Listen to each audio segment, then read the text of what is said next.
Hello, y'all. Welcome back to the Storm 33. I'm here to do y'all summons for August 11th, 2024. Okay, so it posted, then it got deleted again. Okay, so I'm redoing Numbers 19, chapter 19 in the Old Testament. Numbers stands for wondering.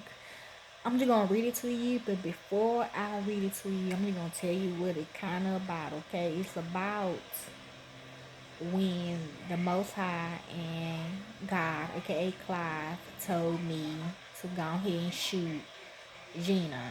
God, I was gonna marry. I was gonna do that anyways, but they like, okay, go ahead and do this. How it's going to happen. Okay, so I did. Okay, so some regarding ashes as well. I know when they cremated me in '96, they smoked my ashes. But I also heard they did put me in water as well. And y'all know when we cremate somebody, we put them in water, okay?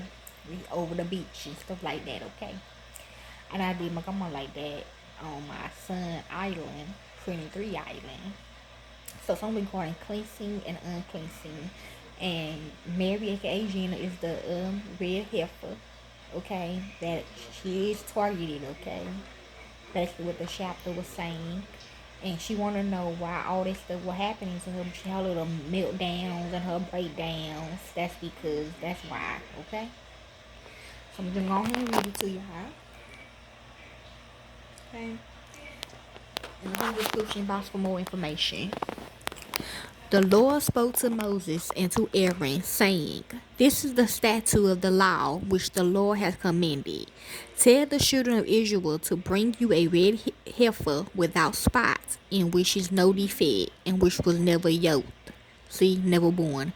You shall give her to Eleazar the priest, and he shall bring her outside of the camp, and one shall kill her before his face. James. Ezekiel the priest shall take some of her blood with his finger and sprinkle her blood toward the front of the tent of meeting 7 times. That's about me when me, young boy, and my twin brother Tommy got shot.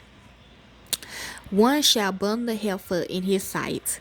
Her skin and her meat and her blood with her dung shall he burn when I got cremated.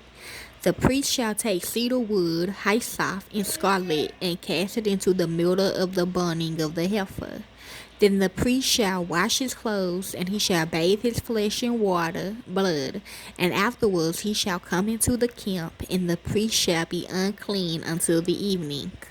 He who burns her shall wash his clothes in water, and bathe his flesh in water, and shall be unclean until the evening. A man who is clean shall gather up the ashes of the heifer, and lay them up outside of the camp in a clean place. And they shall be kept for the congregation of the children of Israel for loaves in water for cleansing impurity. It is a sin offering. He who gathers the ashes of the heifer, that by me now, shall wash his clothes and be unclean until the evening. I'm hearing noise about her still. It shall be, it's just going back and forth. It shall be to the children of Israel and to the stranger who lives as a foreigner among them for a statute forever. Me. He who touches the dead body of any man shall be unclean 7 days. He shall purify himself with water on the 3rd day, and on the 7th day he shall be clean. 7 and 3 represent her. But if he doesn't purify himself the 3rd day, then the 7th day he shall not be clean. Because 7 is a God number, 3 is a Holy Spirit number. Also, you can call her 3 times. Whoever touches a dead person, the body of a man who has died, and doesn't purify himself, defiles the Lord's tabernacle, and that soul shall be cut off from Israel. Because the water for impurity was not sprinkled on him, he shall be unclean. His uncleanness is yet on him. That's also, the parachute, okay? The hiding, okay? For real. This is the law when a man dies in a tent. Everyone who comes into the tent and everyone who is in the tent shall be unclean 7 days. Every open vessel which has no covering bound on it is unclean, okay? Like open vessels, like our mouth. Our ears is open. a vagina, stuff like that, penis, whatever, okay? If you got no clothes on, okay? Or, you ain't pissed or whatever, okay? Is unclean. However, in the open field, touches one who is slain with a sword or a dead body or a bone of a man or a grave shall be unclean 7 days. So the cemetery, um, any dead person, okay, animal in the streets, something else I'm gonna say.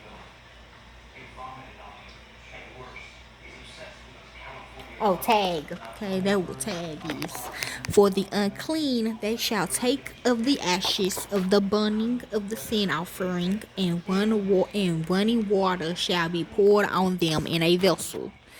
A clean person shall take hyssop, dip it in the water, and sprinkle it on the tent, on all the vessels, and on the persons who were there, and on him who touched the bone, or the slain, or the dead, or the grave.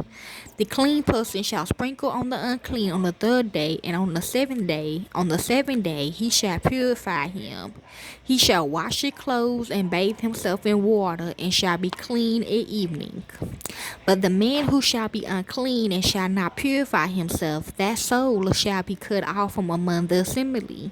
Who? Because he had defiled the sanctuary of the Lord. The water for impurity has not been sprinkled on him. He is unclean. It shall be a perpetual statute to them. He who sprinkles the water for impurity shall wash his clothes, and he who touches the water for impurity shall be unclean until evening. Whatever the unclean person touches shall be unclean, and the soul that touches it shall be unclean until evening. Okay? That's Numbers 19 in the Old Testament. Enjoy.